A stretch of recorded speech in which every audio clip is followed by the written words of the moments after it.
When I was growing up, the popular sentiment was that The Legend of Zelda Ocarina of Time was the greatest game ever made. There were a handful of games people would counter with, like Super Mario Bros. 3, Resident Evil 4, or even A Link to the Past.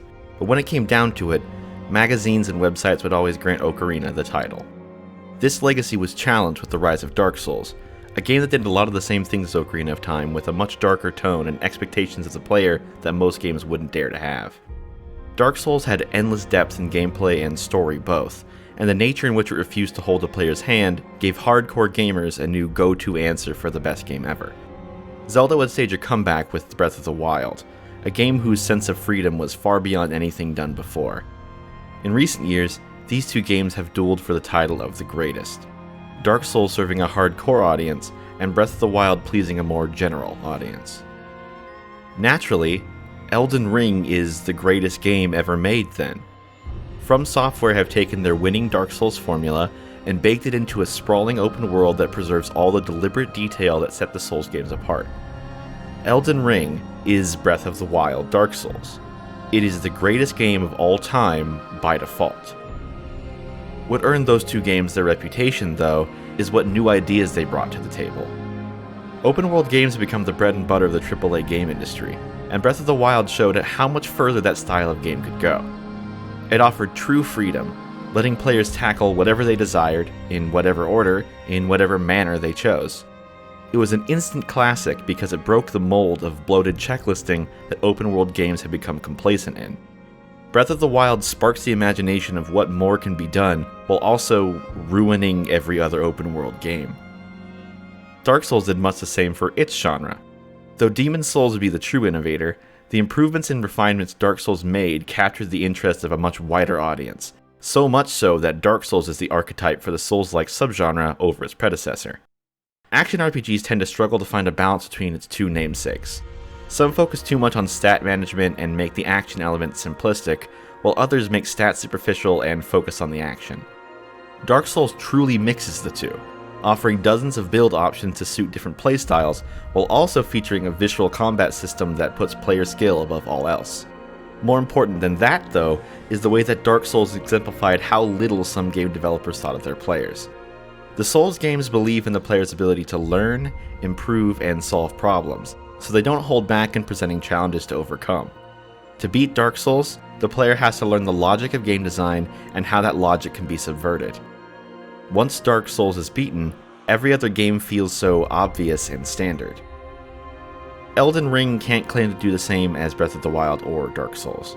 Whereas those games are innovative, Elden Ring is iterative. It takes cues from Breath of the Wild's world, placing freedom at its core, but improves upon that game in key ways. Breath of the Wild's world is incredible, but it does feel like it was made to be a video game. The world of Elden Ring is an impeccably designed landscape that feels like a real place while also accommodating the player's freedom of exploration. The act of exploring in Breath of the Wild is always engaging, but the rewards for exploring are often not varied or valuable enough to justify looking for them. Each corner of Elden Ring's massive world is filled with some unique item or encounter, keeping the player wondering what they might find, and what they do find has the potential to completely change the way they play the game. The dense dungeons that are the core of each biome in Elden Ring could make an entire game on their own, and they each have a complete identity of their own, a huge improvement over Breath of the Wild's Divine Beast dungeons. Breath of the Wild pushed players to explore a world with no limits, lighting the torch of a new era of open-world games, and Elden Ring runs with it. Elden Ring's improvements on the Dark Souls formula are much more obvious. It's a spiritual successor from the same developers. It's Dark Souls 4 in all but name, but it does more than just improve on Dark Souls. Elden Ring is the culmination of all of From Software's games since 2009. It takes elements from each title and brings them together to make a game that feels like the one they've been trying to make all these years. Dual-wielding power stances return from Dark Souls 2, as do Dark Souls 3's weapon arts. It's the closest FromSoft has come to replicating the level structure of Demon's Souls. That game's several distinct zones let players progress through whichever one they chose, jumping between them when one area becomes too overwhelming. Elden Ring's open world offers the same area-switching luxury. Even Sekiro, a game that isn't even truly a Souls-like, has its DNA in Elden Ring. Sekiro's stealth mechanics and platforming set it apart from its cousins, but their presence in Elden Ring feels right at home. Elden Ring's story and setting is also an amalgamation of the previous worlds that FromSoft has created. It follows most closely in Demon's Souls and Dark Souls' footsteps by being dark fantasy, but Bloodborne and Sekiro show influence as well. The presence of beast transformation, tentacle monsters, and blood magic are ripped straight from Bloodborne. The stat that's tied to blood attacks in Elden Ring, Arcane, is even a stat that only previously appeared in Bloodborne. The presence of samurai from the far-off land of reeds is general enough to not necessarily evoke Sekiro, but the centipedes that are tied to the undead certainly are. Putting all their previous worlds together makes Elden Ring's world more vibrant and varied than the ones that came before it.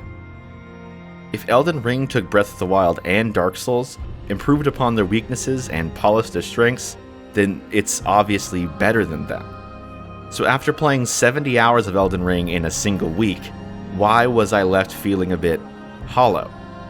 I think that looking a bit closer at the narrative elements might help explain that. An unremarkable warrior who exists between life and death rises from the depths to defeat the great lords and fill a power vacuum from the previous age. This is a vague synopsis of Dark Souls and a vague synopsis of Elden Ring.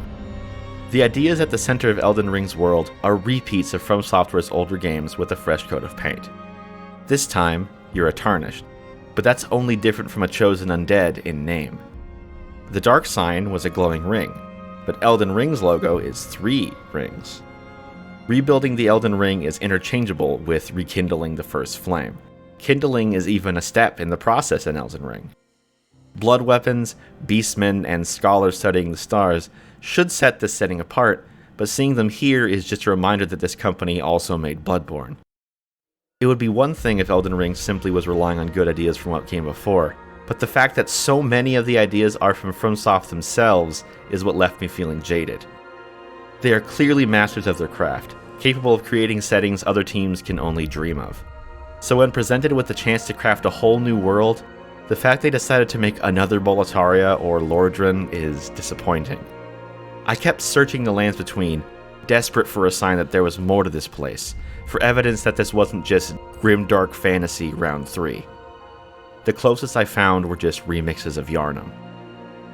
Taken on its own, the Lands Between is the best setting From Software has ever put together. Even in the greater scheme of gaming, nothing has come close to the feeling of a FromSoft setting. It's a truly odd feeling to look at something that is so clearly ingenious and creative and one of a kind, and walk away feeling like you've seen it all before. The Academy of Raya Lucaria is bigger and prettier than Bloodborne's Byrgenwerth, but the former will never stick with me nearly as much as the latter. The Lands Between tower over Hyrule in terms of detail, variety, and quality, but one world is like Breath of the Wild but better, and the other is unlike anything that came before it. Ingenuity doesn't need to be a requirement for greatness, though. Elden Ring is incredible. The fact that a game can be this detailed, this high quality, while also being this massive seems impossible. It's completely engrossing in a way that few games, if any, have been able to accomplish. It might not usher in a new era like Dark Souls, or break open a genre like Breath of the Wild, but it is the final evolution of the last decade of gaming. It's hard to argue against the idea that Elden Ring is the greatest game ever made, but it can never be my favorite.